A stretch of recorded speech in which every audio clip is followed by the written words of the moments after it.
the shots are firing in the WNBA dump. It's the diva of dump divas, Cathy Engelbert, against entitled WNBA players. It's the woman who controls all the money that was generously donated by the NBA against delusional dump divers who think they deserve the money even though they have failed to generate a Vietnamese dong in profit. It's entirely possible that there are other dongs in the WNBA. They're just not in the form of profitable currency. Right now, we're in the beginning stages of a potentially long battle between the WNBA and their entitled players. As is often the case, the battle is over money. One side is the beneficiary of millions of dollars in donations from the NBA and other subsidizers, while the other side, they have never seen a comma in their bank balance unless it was being used to demonstrate how much they have overdrawn. Like I told you guys the other day, these negotiations for a new collective bargaining agreement, this is going to be tough. And some WNBA players, they are making it more difficult because their intentions, their credibility is being questioned. When you're a professional sports league, or in the case of the WNBA, a semi-professional sports league, or you're pretending to be professional. Either way, the last thing you want as a sports league is questions surrounding your credibility. You don't want your fan base questioning your integrity. Right now, the integrity of the NBA is being questioned. Earlier this year, Jontay Porter, he was banned from the NBA for gambling. He was placing prop bets on himself. Obviously, that is no bueno. Now, the NBA is investigating Malik Beasley for doing the exact same thing. These are just the players that the NBA has caught. Supposedly, someone will drink and drive 80 times before they get their first DUI. That's 80 opportunities for disaster, 80 opportunities to hurt yourself, or even worse, hurt someone else. The NBA has busted 2 players for gambling this season alone. Imagine how many other players are gambling and getting away with it. Make no mistake about it, this is a serious problem right now in the NBA. And it's a self-created problem because the NBA decided to embrace the disease of gambling. Now the integrity of the league is being questioned. Are players fixing games? Are officials fixing games? Whether or not it's true, whether or not the problem is widespread, it really doesn't matter. The optics are the only thing that matters. The last thing you want as a professional sports league is the outcome of your games being questioned. I mean, if games are being fixed, the NBA is no different than the simulated combat in the WWE. The sentiment is the same when you're negotiating a collective bargaining agreement. You don't want intentions being questioned. You don't want the credibility of either side being questioned, which is a serious problem for WNBA players because the players chosen to represent them in negotiations with the league, those players have a massive conflict of interest. Make sure to like and subscribe. You can follow me on Twitter at KC_BTL84. So I can get to the sponsor for today's video, my good friends at Liberal Repellent. Here on the channel, we often talk about the woke fungus, which is a fungus you damn sure don't want to be infected with. We have seen what happens when organizations become 100% infected. Prognosis is grim. There's a slim chance of recovery. Fortunately, my friends at Liberal Repellent, they have developed supplements that will keep you healthy while also protecting you from the woke fungus. Liberal Repellent offers multivitamins without synthetics made from real food, which means your body will easily absorb and utilize the nutrients. Liberal Repellent also offers items for the more pleasurable aspects of life. One of the items is called the repopulation agenda. It's an alternative to the pharmaceutical blue pills without the dreadful side effects. Take a couple of these before bedtime and you'll have your wife going to bed with a smile on her face. If you have an affinity for the booze, Liberal Repellent offers a cure for your hangovers. Their morning after red pill. It replenishes vitamin B to help eliminate the dread of the following morning. From detox to dietary, Liberal Repellent has the supplements that you need. So click the link in the description below. Use my promo code BTL15, BTL15. Save 15% off your first purchase with Liberal Repellent. Recently, the diva of Dump Divas, Cathy Engelbert, she submitted her first proposal to WNBA players. Although details of the proposal have not been released publicly, my inside sources, they are telling me that the initial offer from the league was actually pretty good.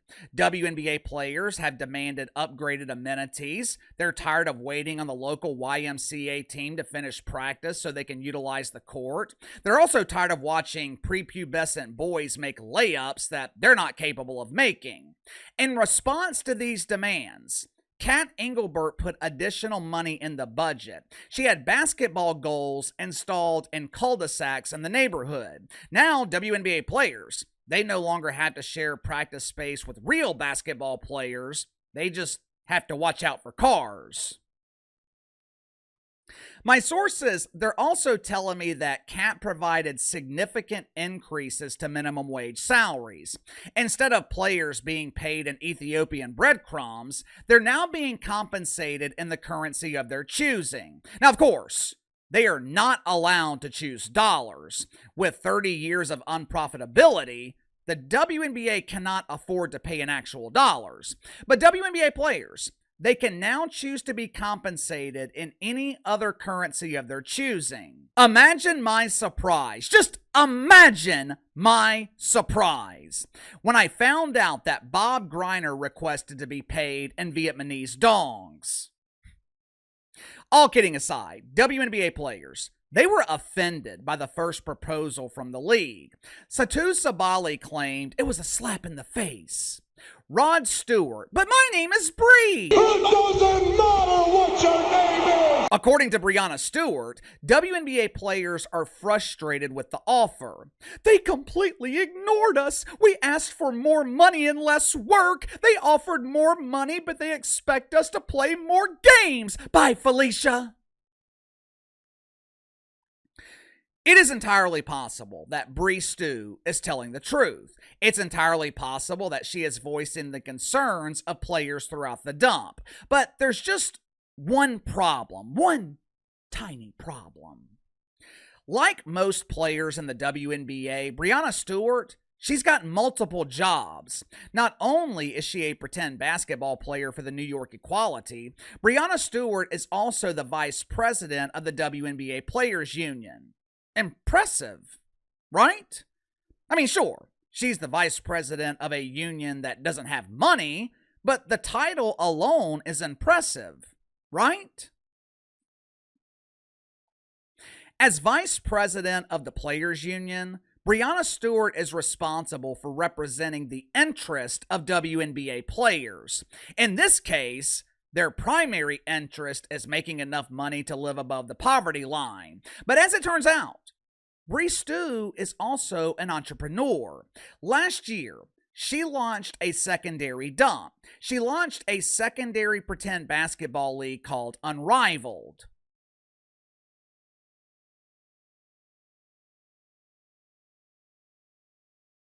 Wait a minute. Let me make sure I'm understanding this correctly. The owner of a competing basketball league is negotiating the salaries of players who are playing in the league they're competing against? But KC, Unrivaled isn't competing with the WNBA. Unrivaled was launched so WNBA players had the opportunity to make six-figure salaries that they could never earn in the WNBA.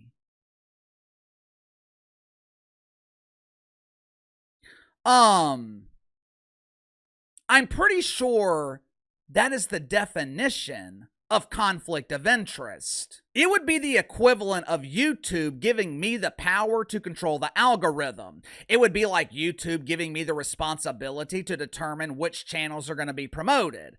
I have a clear conflict of interest. If I'm controlling the algorithm, I'm giving myself most of the impressions. If the WNBA goes on strike, who would benefit the most?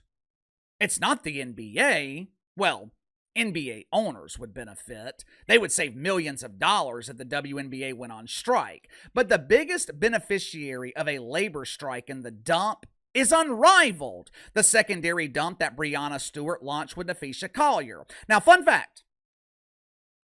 Being entrepreneurs, that is not the only thing that Breanna and Napheesa have in common. They also share the same job title. Well, Casey, no shit. They're both veteran players in the WNBA. No, they're both vice presidents of the WNBA Players Union. Just think about that for a second. Two of the voices, two of the people representing the interest of WNBA players own a league that is a direct competitor to the WNBA. How in the hell is this even possible? Who allowed this to happen? Now, according to Napheesa Collier, there's nothing to see here. There's no conflict of interest. No.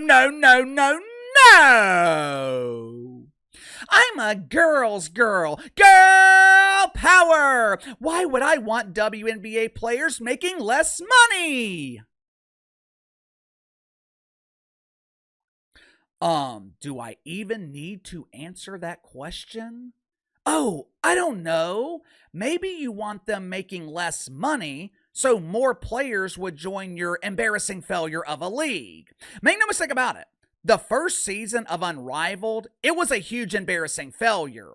Right now, there are two guarantees with Unrivaled. One, TNT has guaranteed them a second season. And two, if the second season is anything like the first season, they are guaranteed to go bankrupt. Look, it is entirely possible. Breanna Stewart, Napheesa Collier, they are negotiating in good faith. It is entirely possible, maybe even likely, that their intentions are good. But again, the optics are the only thing that matters. The fact that people are already questioning their intentions, that is a serious problem. Think about it. All it takes is one disgruntled player in the WNBA, and you guys already know, WNBA players, they are professional complainers. All it takes is one disgruntled player who's unhappy with their negotiated salary to question the legitimacy of these negotiations. Or think about this. If the WNBA went on strike and Caitlin Clark decided to play for Unrivaled, next thing you know, Unrivaled takes off. Caitlin Clark decides she no longer wants to play in the WNBA. In that case, the WNBA is over. There's just too many things that can be questioned, too many things that could go wrong when you have two players with a clear conflict of interest negotiating the CBA. So why would the WNBA make it harder on themselves? Napheesa Collier, Stu, they got nothing to lose here. So if you're Cathy Engelbert, why would you negotiate with two players who directly benefit from the demise of your league? Give me your thoughts on this. Is this a conflict of interest? With the owners of Unrivaled being vice presidents of the Players Union and representing WNBA players in negotiations, is that a clear conflict of interest? You tell me. Sound off in the comments below. I'll see you guys tomorrow.